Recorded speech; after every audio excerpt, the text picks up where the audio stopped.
Hello students, कैसे हैं आप सभी। उम्मीद करते हैं आप सभी स्वस्थ और बहुत अच्छे होंगे और आपकी प्रिपरेशन भी बहुत अच्छी चल रही होगी। चलिए स्टार्ट करते हैं अपनी क्लास। आ जाइए सब लोग, चलिए यहाँ पे देखिए मैंने क्वेश्चन आप लोगों के सामने लिखा है, ठीक है। देखिए बहुत अच्छा, बहुत शॉर्ट क्वेश्चन है। जैसे इसमें कौन से थ्योरम लगाएंगे। एरिया ऑफ 64 दिया गया, area of D E F दिया है 121 एंड ई एफ दिया है 15.4 सेंटीमीटर, फाइंड बी सी, ठीक है। देन हम लोगों को पता है कि area of triangle A B C ratio area of triangle D E F किसके इक्वल होता है, साइड्स के रेशियो के। बच्चों इसकी साइड मैंने क्या लिखी, बी सी। इसकी ये वाली साइड लिखी थी, इसकी भी ये लिखनी है, E F, B C upon E F का होल ऑफ स्क्वायर, ठीक है। वैल्यू पुट कर देनी बच्चों स्क्वायर हटता है तो उधर मुझे मालूम है अंडर रूट लगता है। Area of A B C कितना गिवन है, 64। Area of A B C कितना गिवन है, हमको पता है 64 upon area of D E F कितना गिवन है 121। अच्छा मैंने इधर से स्क्वायर हटाया तो इधर स्क्वायर रूट लग जाएगा या नहीं लग जाएगा। यहाँ क्या बचेगा, B C upon B E F, और बी सी मुझे फाइंड करना है। ई एफ की वैल्यू कितनी दे रखी है 15.4, मैं यहाँ पुट कर दूंगा, ठीक है। देन क्या आ जाएगा, ये किसका स्क्वायर होता है बच्चों 8 का, 121 किसका स्क्वायर होता है 11 का। हमारे पास वैल्यू क्या है, बी सी अपॉन 15.4। मुझे पता है ये 15.4 11 के टेबल से कैंसिल हो जाएगा, 11 बन जाए 11, 11 बन जाए 11, 11 फोर जा 44। अच्छा इसकी मल्टीप्लाई अब करानी नहीं, क्रॉस मल्टीप्लाई। बी सी की वैल्यू क्या हो जाएगी, B C into 1 B C, और 8 इंटू 14 एट जा कितना होता है बच्चों, 14 एट जा कितना होता है 112 ना, 112 ना। तो पॉइंट लग जाएगा एक नंबर से पहले 11.2 centimetre is the right answer, ठीक है। बी सी इक्वल्स टू 11.2 आ गया। देन नेक्स्ट क्वेश्चन देख लेते हैं, ऑप्शनल क्वेश्चन है मेरा। ये सब ऑप्शनल टाइप के पूछे जा सकते हैं। Sides of two similar triangles are in the ratio 4:9। Sides का रेशियो दे रखा है बच्चों, हमसे पूछ रहा है एरिया का रेशियो क्या होगा, एरिया ऑफ दिस ट्रायंगल किस रेशियो में होगा। तो मुझे पता है एरिया ऑफ टू ट्रायंगल्स का रेशियो क्या लिखते हैं, मैंने मान लिया area of A B C upon area of D E F, area of A B C upon area of D E F किसके इक्वल होता है बच्चों, साइड्स के रेशियो के। साइड्स क्या दे रखी है 4/9, इसका स्क्वायर कर देंगे आंसर आ जाएगा। Very short question, very easy question. 9 का स्क्वायर होता है 81, 4 का square 61, then option will be D will be right answer, ठीक है। आगे बढ़ते हैं क्वेश्चन नंबर सेकंड की तरफ। मैंने 3 क्वेश्चन पहले एमसीक्यू आप लोगों के सामने रखे थे, ठीक है, फिर उसके आगे बढ़ूंगा। Question number second, diagonal of a trapezium A B C D with A B parallel D C. चलिए बना लेते हैं बच्चों, ट्रेपेजियम क्या होता है अपना, ये अपन लोगों का ट्रेपेजियम है ए बी सी डी। बेटा हिंदी में इसको बोलते हैं समलंब, समलंब चतुर्भुज, ठीक है, समलंब चतुर्भुज ए बी सी डी, ठीक है। इसमें ए बी बराबर 2 सी डी दिया गया है, ए बी जो है सी डी का 2 टाइम्स है। Find the ratio of the area of A O B, मतलब इसमें डायगोनल भी होंगे, ये ओ पॉइंट पे इंटरसेक्ट कर रहे हैं, ठीक है। मुझे रेशियो चाहिए, किसका रेशियो चाहिए, area of triangle A O B upon area of triangle कौन सा चाहिए, C O D. Area of triangle कौन सा चाहिए, सी ओ डी। क्या रेशियो लिखते हैं, साइड्स, इसकी साइड्स मैंने ये वाली लिख ली A B upon C D का होल ऑफ स्क्वायर, ये मुझे पता है, ठीक है। ए बी कितना है, ए बी बच्चों दे रखा है 2 times of C D, 2 times of C D upon में सी डी, इसका होल ऑफ स्क्वायर है। बच्चों सी डी तो कैंसिल हो गया, 2 का स्क्वायर होता क्या है 4, और यहाँ बचेगा 1 का स्क्वायर 1। देन रेशियो विल भी क्या आ गया 4:1, आंसर विल भी क्या 4:1, ठीक है। बढ़ते हैं अपने नेक्स्ट क्वेश्चंस की तरफ। नेक्स्ट नंबर क्वेश्चन नंबर 3 की प्रश्न संख्या 3 एनसीईआरटी एक्सरसाइज 6.4। देखिए क्या दिया हुआ है, इन गिवन फिगर, दिए गए चित्र में हमको सिद्ध करना है कि area of A B C upon area of D B C equals to A O upon D O लाना है बच्चों, ठीक है। देन हम इसमें क्या करते हैं, एक काम हम खुद से कर देते हैं, ए से इसके ऊपर परपेंडिकुलर ड्रॉ कर देते हैं बच्चों, मतलब ए से लंब डाल देते हैं इस पे। इसको मैंने कह दिया एम पॉइंट, ठीक है, इसको मैंने कह दिया एम पॉइंट, ये मैंने लंब डाल दिया, ठीक है। देन डी से लंब एक डाल देते हैं, डी पॉइंट से सी बी पे लंब डाल देते हैं, ठीक है। ये इस तरीके से सीधी जाएगी बच्चों, ये सीधी जानी चाहिए, ठीक है। इस तरीके से मैंने डी पॉइंट से भी क्या डाल दिया, एक लंब डाल दिया, परपेंडिकुलर डाल दिया, ठीक है। इसको पॉइंट को नेम दे दिया मैंने एन है, ठीक है। चलिए अब बात कर लेते हैं, हम ट्रायंगल ले लेते हैं अपने कौन कौन से। मैंने क्या किया है ड्रॉ किया है मैंने, draw A M perpendicular to B C and D M perpendicular to B C. इतना चीज क्लियर है बच्चों, क्लियर विजिबल है बच्चों, दिखाई दे रहा है आपको, ठीक है, D N perpendicular to B C, ठीक है, डी एन लंब डाला है बी सी पर। अच्छा, आप ट्रायंगल, इसमें छोटे से ट्रायंगल देखिए मिल रहे हैं आप लोगों को। कौन से ट्रायंगल्स हैं वो? ट्रायंगल, इसको पॉइंट को ओ नेम कर दिया, triangle A O M, in triangle A O M and triangle D O M. इसमें देखिए क्या क्या चीज़ें हमको इक्वल मिल जाएंगी, इनको सिमिलर कर लेते हैं। तो हमारे पास में दिख रहा है हमको angle A M O and angle D N O equals to बच्चों 90 डिग्री गिवन है, ये 90 डिग्री है, 90 डिग्री है। एंड दूसरी चीज़ हमको दिया हुआ है एंगल ए ओ, ये ओ बच्चों बना हुआ है, डी मत समझ लीजिएगा, डी नहीं है। एंगल ए ओ एम, कोण ए ओ एम बराबर कोण डी ओ एन। ये कैसे हैं बच्चों? ये कैसे हैं बेटा? हिंदी में बता रहा हूँ, शीर्षाभिमुख कोण। ये देखिए एक्स टाइप का बन रहा है शीर्षाभिमुख कोण, इसको क्या बोलते हैं? वर्टिकली अपोजिट एंगल्स, ठीक है। देन हमारे ट्रायंगल्स क्या हो जाएंगे बच्चों? ट्रायंगल्स क्या हो जाएंगे हमारे? सिमिलर ट्रायंगल्स हो जाएंगे हमारे। ट्रायंगल क्या हो जाएंगे? सिमिलर हो जाएंगे। अगर ट्रायंगल सिमिलर है तो हम क्या लिख सकते हैं? सिमिलर ट्रायंगल्स के एरिया का रेशियो क्या होता है? Area of triangle, similar triangles के एरिया पता चल गया। यहाँ से हम रेशियो इक्वल कर सकते हैं ना, साइड्स के रेशियो सेम होंगे। साइड्स का रेशियो कैसे इक्वल कर लें बच्चों? इसकी साइड लिख दी A M upon D N, A M upon D N equals to क्या लिखेंगे? A M upon D N equals to A O upon D O, ठीक है, ये मैंने लिख लिया यहाँ से। ओके, अब मैं ले लेता हूँ area of A B C, इसको इक्वेशन फर्स्ट क्या लेता हूँ? मुझे क्या चाहिए? Area of A B C, area of A B C upon area of D B C. अच्छा, अब ये area of A B C हम क्या फॉर्मूला लगाएंगे? हाफ बेस इंटू हाइट होता है बच्चों, हाफ बेस इंटू हाइट होता है कि नहीं होता है? हाफ बेस इसका क्या है? बी सी है, इंटू हाइट क्या है बच्चों? हाइट क्या है बच्चों? हाइट चली जा रही है M, half B C into M, ऐसे अपॉन करके मैं लिखूंगा। डीबीसी का एरिया बच्चों क्या लिखेंगे बताइए जरा? हाफ बीसी बेस तो है, लेकिन उस पर परपेंडिकुलर क्या डाला गया है बच्चों? D N. अब देख रहे हैं BC BC cancel, half half cancel, क्या हमारे पास में बच जाएगा? हमारे पास में बच जाएगा बच्चों A M upon D N. A M upon D N हम दिखा चुके हैं अभी इक्वेशन फर्स्ट से, किसके इक्वल है? ए ओ अपॉन डी ओ के, ए ओ अपॉन डी ओ के। यही हमको बच्चों प्रूव करना था, हेंस प्रूव्ड। समझ गए बच्चों? उम्मीद करते हैं समझ आया होगा, ठीक है। हिंदी में हमने क्या किया है? त्रिभुज ए ओ एम को लिया है, त्रिभुज डी ओ एम को लिया है, इसको हमने समरूप दिखाया है। समरूप दिखाने से हमें क्या पता चल गया कि इनकी साइड का रेशियो, भुजाओं की अनुपात बराबर होंगे। ए एम बटा डी एन बराबर ए ओ बटा डी ओ, ठीक है।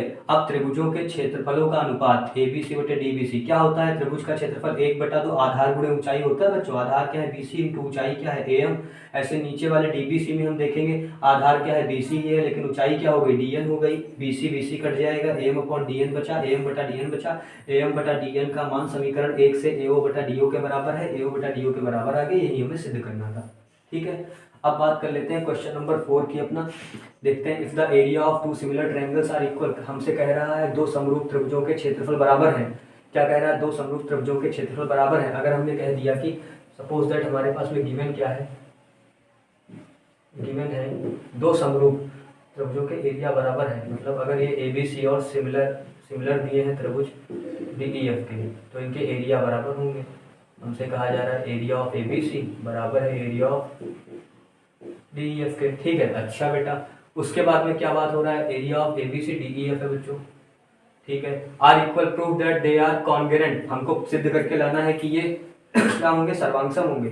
कैसे होंगे? सर्वांगसम होंगे। अभी हमने थ्योरम पढ़ी है कि दो अगर समरूप त्रिभुज हैं तो उनके क्षेत्रफलों का अनुपात क्या होता है? उनकी भुजाओं के अनुपात के वर्ग के बराबर होता है। अभी ये मैंने पढ़ा, देखिए क्या लिखूंगा? Area of A B C upon क्षेत्रफल ए बी सी का बटे क्षेत्रफल डी ई एफ का बराबर होगा इनकी भुजाओं के अनुपात के। होगा बराबर कि नहीं होगा? इसको लिखेंगे ए बी बटा डी ई का होल स्क्वायर, अभी मैंने लिख चुका हूँ, equals to B C upon E F का होल स्क्वायर इक्वल्स टू क्या लिखते हैं? A C upon D F का होल स्क्वायर। ये लिख सकते हैं कि नहीं भुजाओं का अनुपात? अच्छा, मुझे पता ये दोनों क्षेत्रफल समान हैं, पता है कि ये दोनों क्षेत्रफल दिए हुए बराबर हैं। अगर बराबर हैं तो ये कट नहीं जाएंगे बच्चों, यहाँ एक नहीं आ जाएगा। तो एक बराबर तुमने ए बी बटा डी ई का होल स्क्वायर लिया, होल स्क्वायर हटा इधर वर्गमूल 1 का लोगे तो एक बराबर ही आएगा ए बी बटा डी ई। तो यहाँ से हमें ये नहीं पता चल गया कि ए बी बराबर डी ई के होगा, ठीक है। यहाँ से भुजा पता चल गई, ए बी बराबर डी ई के हो गई। ऐसे ही सिमिलरली करके हम क्या दिखा देंगे? सिमिलरली मतलब इसी प्रकार बी सी बराबर ई एफ, ठीक है, और ए सी बराबर डी एफ। अगर तीनों भुजाएं समान हैं तो त्रिभुज की सर्वांग समता नियम एस एस एस, भुजा भुजा भुजा, तीनों भुजाएं बराबर मिल गई ना, तीनों भुजाएं बराबर मिल गई तो त्रिभुज हमारे कैसे आ जाएंगे बच्चों, सर्वांग सम, मतलब क्या होगा, कॉन्ग्रेंट, एबीसी सर्वांग सम हो जाएगा, कॉन्ग्रेंट हो जाएगा ट्रायंगल डीईएफ के। किस रूल से बेटा, एस एस एस कॉन्ग्रेंसी रूल। समझ गए बेटा, समझ गए। जितना हो सकता है उतना मैं शॉर्ट करा रहा हूँ आप लोगों को, ठीक है, ताकि आप लोगों को बहुत बड़ा देखने में ना लगे। D E F are the mid points of sides A B B C and C A. क्या कह रहा है, देखिए ट्रायंगल एक है, एक त्रिभुज है बेटा ए बी सी, ठीक है।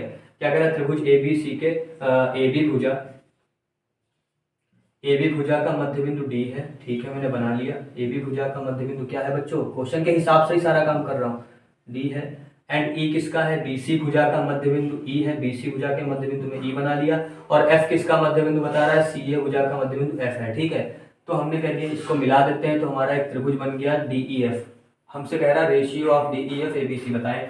अगर हमने सपोज दैट हमने मान लिया कि इस त्रिभुज की भुजा की लंबाई ए मीटर है, let B C equals to a, ठीक है। अगर साइड मैंने ए मान ली, साइड मैंने क्या मान ली, ए मान ली, तो अगर हम बीई देखें, क्योंकि हमारा ये मध्य बिंदु है तो बीई बराबर एसी के होगा। अगर ये इतना है ए तो बीई क्या हो जाएगा, ए का आधा, मतलब a/2 हो जाएगा या नहीं हो जाएगा, a/2 हो गया। देन हम रेशियो क्या लिख सकते हैं, हमारे त्रिभुज का रेशियो क्या लेना है, एरिया डीईएफ बटा एरिया एबीसी बराबर भुजाओं का अनुपात, भुजाओं का अनुपात। बोलो भुजाएं कौन सी लें, जो हमारे यूजफुल है, हमारे काम है, ठीक है, हमारे काम है, ऐसी भुजा हम कौन सी ले सकते हैं, बताओ जरा, कौन सी भुजाएं लें जो हमारे काम आएंगी बेटा, बताओ, ठीक है। डीई बराबर एसी का आधा होगा। अब अगर देखो, अब मुझे एक चीज नहीं पता है बच्चों, लेकिन हमने ए साइड इसकी चलो मान ली है, लेकिन और कुछ तो मुझे पता नहीं है, और कुछ तो पता नहीं है। तो हम क्या करते हैं, देखो देखो यहाँ हम अपनी मध्य बिंदु प्रमेय, बेटा 9th क्लास में पहुंची है, मध्य बिंदु प्रमेय होती है मिड पॉइंट थ्योरम। मध्य बिंदु प्रमेय क्या कहती है कि ये डी एफ बी सी का आधा, ई डी ए सी का आधा and E F A B का आधा, ठीक है। मध्य बिंदु प्रमेय क्या कहती है, according to mid point theorem. बच्चे थोड़ा 9th क्लास में जाना पड़ेगा, क्वेश्चन बहुत आसान हो जाएगा अभी। According to mid point theorem, बच्चों विजिबल है, सब दिखाई दे रहा है। According to mid point theorem, mid point theorem के हिसाब से क्या होता है, मिड पॉइंट थ्योरम क्या कहती है, मिड पॉइंट थ्योरम क्या कहती है बच्चों, मिड पॉइंट थ्योरम ये कहती है कि साइड्स का जो साइड्स जो होती हैं, ये वाली पैरेलल डीएफ जो होगी वो बीसी की आधी होती है, डीएफ जो होती है। चलिए मैं इसको ग्रीन से कर दे रहा हूँ ताकि आपको समझ आए, ठीक है। मैं एक बात ग्रीन से लिख दे रहा हूँ, क्या लिखेंगे, according to mid point theorem. क्या होती है मिड पॉइंट थ्योरम के हिसाब से, डीएफ हो जाएगा बीसी का आधा, डीएफ हो जाएगा बीसी का आधा, देन डीई क्या हो जाएगा, एसी का आधा, डीई क्या हो जाएगा, एसी का आधा, एंड ईएफ क्या हो जाएगा बच्चों, ईएफ बच्चों किसका आधा हो जाएगा, एबी का आधा, ईएफ किसका आधा हो जाएगा, एबी का आधा, ठीक है। तीन चीजें मुझको पता चल गई, मैं यही यूज कर लूंगा अपने area of DEF upon area of ABC में, ठीक है। चलिए देखते हैं कैसे, देखते हैं बच्चों कैसे। अच्छा अब मैं अगर क्या करूँ, अभी मैं इसको रेशियो हटा देता हूँ, चलिए इसको मैं हटा देता हूँ, लेट वगैरह वाला सिस्टम में हटा देता हूँ, ठीक है। अच्छा अब देखिए मुझे पता है तीनों चीज़ों से, मैं अगर मैं डीएफ के नीचे बीसी लाऊं, देखिएगा upon DF upon BC, upon में ले आया डीएफ अपॉन बीसी भी 1/2 आया, समझे रहिएगा, 1/2 बचा। And DE upon EC, DE upon AC, DE upon EC भी लिखूंगा वो भी 1/2 आएगा। And EF upon A B अगर कर लूँ, ईएफ अपॉन ए बी, तो वो भी हमें क्या दिख रहा है बच्चों, 1/2, वो भी ना 1/2 आ रहा है। अब तीनों रेशियो सेम है अगर तीनों रेशियो हमारे पास में सेम है तो ट्रायंगल तो हमारे सिमिलर हो गए, और सिमिलर ट्रायंगल्स के हम एरिया का रेशियो क्या लिख सकते हैं, सिमिलर ट्रायंगल्स के हम एरिया का रेशियो क्या लिख सकते हैं, एरिया कौन सा लाना है, DEF upon area ABC. DEF की साइड मैंने डीई लिख ली, अपॉन इसकी साइड मैंने क्या लिख ली, इसकी साइड कोई भी ले सकते हैं, बीसी लिख ली, ठीक है। अब मुझे पता है इसकी वैल्यू क्या है, मुझे पता है इसकी वैल्यू क्या है, रेशियो क्या हो जाएगा, डी ई अपॉन ए सी, बी सी का स्क्वायर, डी ई अपॉन ई सी, ठीक है, डी ई अपॉन ई सी लिखा है, ठीक है, D F upon B C लिखा गया है, ठीक है। तो रेशियो क्या हो जाएगा, 1/2 वैल्यू रखोगे, 1/2 का स्क्वायर मतलब कितना आ जाएगा, 1/4। ये रेशियो बच्चों आ गया। ये क्वेश्चन भी हुआ आप लोगों का कंप्लीट, ठीक है। आइए 3 क्वेश्चन और देख लेते हैं अपने रिमेनिंग बचे हुए 3 क्वेश्चंस को। इसे देखते हैं 6 नंबर क्वेश्चन क्या कह रहा है, prove that the ratio of the area of two similar triangles is equal to the square of the ratio of their corresponding medians. Hindi में कह रहा है बच्चों, ध्यान से सिंपल लैंग्वेज समझिए कि दो समरूप त्रिभुजों के क्षेत्रफलों का अनुपात दिखाना है हमको उनकी माध्यिका के वर्ग के अनुपात के, ठीक है, सीधी बात है, ये हमको दिखाना है। देखिए क्या लिखते हैं, सबसे पहले हम लिखते हैं गिवन है मतलब दिया हुआ है। दिया क्या है बच्चों, अगर मैंने 2 त्रिभुज कोई भी ले लिए, ट्रायंगल एबीसी डीईएफ ले लेते हैं, ठीक है। हमारे पास में ये दोनों त्रिभुज कैसे दिए हैं, एक तो देखो ये बात लिखी हुई है सिमिलर ट्रायंगल्स, मतलब हमको समरूप त्रिभुज दे रखे हैं पहले से। अगर बच्चों समरूप अगर कोई भी त्रिभुज है तो उनकी साइड का रेशियो इक्वल होगा, ठीक है, साइड का रेशियो इक्वल होगा। तो यहाँ से मैं, चलिए पहले ट्रायंगल तो बना है, एक ट्रायंगल एबीसी है, देखिए जरा, ये एक ट्रायंगल एबीसी है, ये ट्रायंगल डीईएफ है, ठीक है। और मीडियन डाली जा रही है बच्चों, ये मीडियन है, इसकी ये मीडियन हो गई, ये हमने क्या कह दिया, एम हो गई, ये मीडियन, ये डी एन हो गई, ठीक है, मीडियंस है। अच्छा अगर सिमिलर है तो यहाँ से हम क्या बात लिख सकते हैं, अगर कोई भी सिमिलर है तो यहाँ से हम रेशियो लिखा सकता है बच्चों ना, कि A B upon D E equals to B C upon E F equals to A C upon कितना, डी एफ, ठीक है। ऐसे लिखते हैं A B upon D E equals to B C upon E F equals to A C upon D F, ठीक है। ये हमारा इतनी कहानी हो गई बच्चों, उम्मीद करते इतना समझ आया होगा। देन आगे बढ़ते हैं, चलिए। अब मुझे पता है मीडियन है, मतलब मीडियन 2 इक्वल पार्ट्स में डिवाइड करता, माध्यिका जिस भुजा पे पड़ती है उस भुजा को बराबर बराबर भागों में बांटती है ना। तो बी एम बराबर एम सी होगा, या हम इस बी सी को बच्चों क्या लिख सकते हैं, 2 टाइम्स ऑफ बी एम। इस बी सी को दोगुना बी एम का लिखा जा सकता है। ई एफ को क्या लिख सकते हैं, दोगुना ऑफ ई एन, बताना ध्यान से। तो ए बी बटा डी ई बच्चों क्या आ गया हमारे पास में, बी एम बटा ई एन हो जाएगा, बी एम बटा ई एन हो जाएगा या नहीं हो जाएगा। अच्छा चलिए अब बात करते हैं कि मुझे पता है समरूप त्रिभुजों के क्षेत्रफलों का अनुपात उनकी भुजा के वर्ग के अनुपात के बराबर होता है। तो मुझे ये पता है कि क्षेत्रफलों का अनुपात चाहिए ना, स्क्वायर इक्वल्स टू द, क्या प्रूफ करना है, equals to the square of their corresponding medians, square of their corresponding medians, ठीक है। अच्छा ठीक है, एरिया लिखते हैं, एरिया ऑफ एबीसी, क्षेत्रफल एबीसी का, हिंदी में बोलता जा रहा हूँ, ठीक है बच्चों, ऐसी कोई दिक्कत नहीं होगी। एरिया ऑफ डीईएफ, ठीक है, मीडियन को माध्यिका बोलते हैं हिंदी में, एबीसी बटा डीईएफ क्या होता है, साइड का ratio A B upon D E का होल ऑफ स्क्वायर। तो ए बी मुझे पता है किसके इक्वल है, बी एम के, और डी ई किसके इक्वल है, ई एन के, ये रेशियो इसके इक्वल ही बनता है। देखिए प्रूव हो गया कि नहीं, कितनी आराम से प्रूव हो गया, यही तो प्रूव करके लाना था कि मीडियंस के रेशियो का स्क्वायर इक्वल होता है, ठीक है। ये हो गया 6 नंबर क्वेश्चन। बढ़ते हैं आगे next question, question number 7। Question number 7 बहुत प्यारा क्वेश्चन है, ठीक है। Prove that the area of an equilateral triangle, सिद्ध कीजिए कि किसी समबाहु त्रिभुज का क्षेत्रफल जो कि एक वर्ग स्क्वायर, एक वर्ग की एक भुजा को लेकर के बनाया जा रहा है और एक विकर्ण को लेकर के बनाया जा रहा है। तो जो भुजा को लेकर के बनाया जा रहा है वो त्रिभुज जो विकर्ण को लेकर के त्रिभुज बनाया जा रहा है उसका आधा होता है बच्चों, ठीक है। इसका डायग्राम बनाइए पहले, तो क्या डायग्राम बनेगा देखिए जरा। एक स्क्वायर है बच्चों, ठीक है, बहुत ध्यान समझिए, एक स्क्वायर है। पहले मैंने इसकी जनरल इस साइड को लेकर के एक इक्विलेटरल ट्रायंगल ड्रॉ कर लिया, कोई भी साइड को बोल रहा है, ठीक है। इक्विलेटरल ट्रायंगल ये बन गया, मैंने इस साइड को लेकर के इक्विलेटरल ट्रायंगल बना लिया। देन वो कह रहा है एक विकर्ण को लेकर बनाओ, एक डायगोनल को, तो ये विकर्ण होता है, डायगोनल होता है, तो एक मैंने इसको मिला दिया, एक ये देखो इक्विलेटरल ट्रायंगल, इससे भी तो ड्रॉ हो जाएगा बच्चों, ठीक है। अच्छा नेमिंग कर देते हैं, ये ए बी सी डी, ये ई है और ये एफ है, ठीक है। अच्छा बच्चों, अगर मैंने कह दिया इस वर्ग की भुजा, इस स्क्वायर की साइड ए मीटर है, इस वर्ग की भुजा ए मीटर है, अच्छा तो मुझे पता है अगर ये ए है, ये ए है, तो ये अपन की ए रूट 2 हो जाएगी या नहीं हो जाएगी।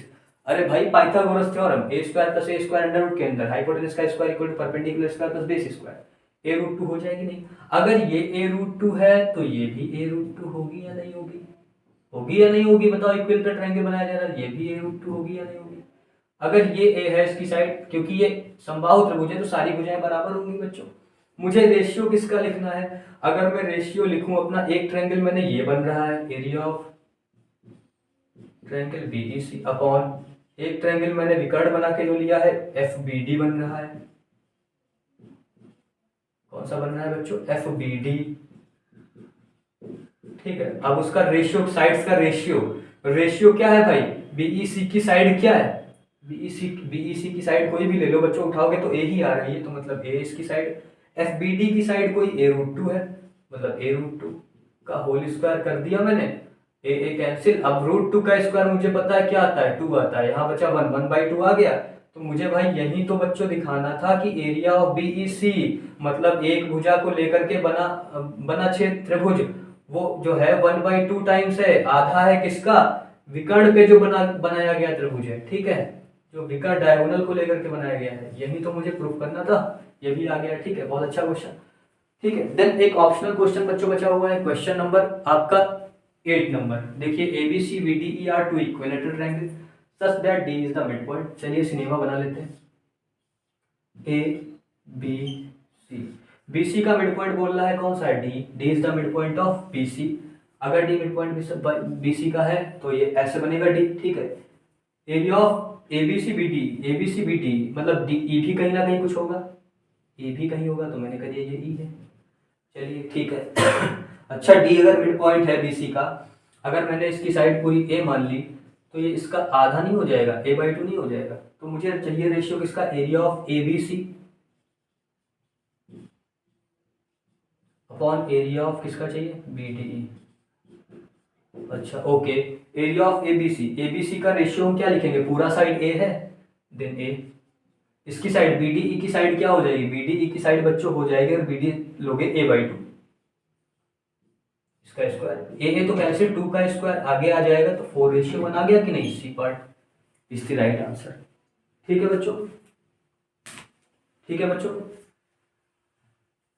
अगर आपको मेरा सेशन पसंद आया होगा, अगर आपको मेरा सेशन पसंद आया हो, तो बच्चों खूब ज़्यादा बच्चों में क्लास शेयर कीजिए, ठीक है, और लाइक करना ना भूलिए, सब्सक्राइब करिए मेरा चैनल यूनिक मैथ्स।